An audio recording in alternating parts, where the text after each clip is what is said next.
জীবনে কিছু প্ল্যানিং ছাড়া করলে সেটা সাকসেসফুল হবেই হবে, সেটা আমি অনেকবার প্রমাণ পাইছি। এমনি কত জায়গায় যাইতে চাই, কত কিছু করতে চাই, কিন্তু যাওয়া হয় না। কিন্তু হঠাৎ করে আজকে চলে গেছিলাম কাচ্চি খাইতে। চলুন তাহলে ভিডিওটা শুরু করা যাক। আসসালামু আলাইকুম এভরিওয়ান, কি অবস্থা সবার?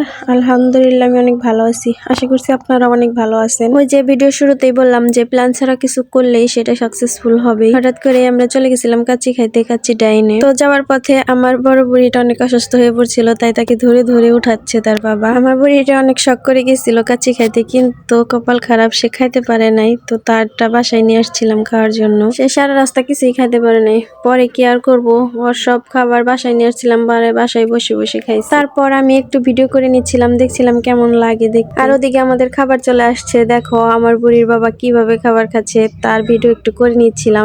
আমিও বেড়ে নিচ্ছিলাম খাবার জন্য। কাচ্চিটা দেখতে যতটা সুন্দর লাগছে, খেতেও কিন্তু অনেক মজার ছিল। ওইদিকে আমার বুড়ির বাবার খাওয়া শেষ হয়ে যাচ্ছে, আর আমি বাড়তেই তালে আছি, কি আর করবো বলে। সে তো নিয়ে খাইতে বসছে, আর আমি একটু সাজাচ্ছি, আমি একটা ছবি তুলবো, ভিডিও করব।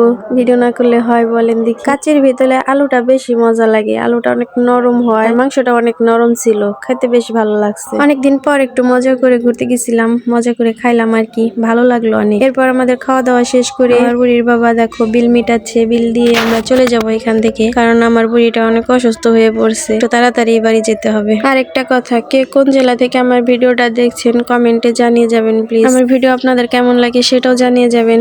আজকে আর ভিডিও বাড়াবো না, এই পর্যন্তই। সবাই ভালো থাকবেন, সুস্থ থাকবেন, দেখা হবে আবার অন্য কোনো ভিডিওতে। আল্লাহ হাফেজ।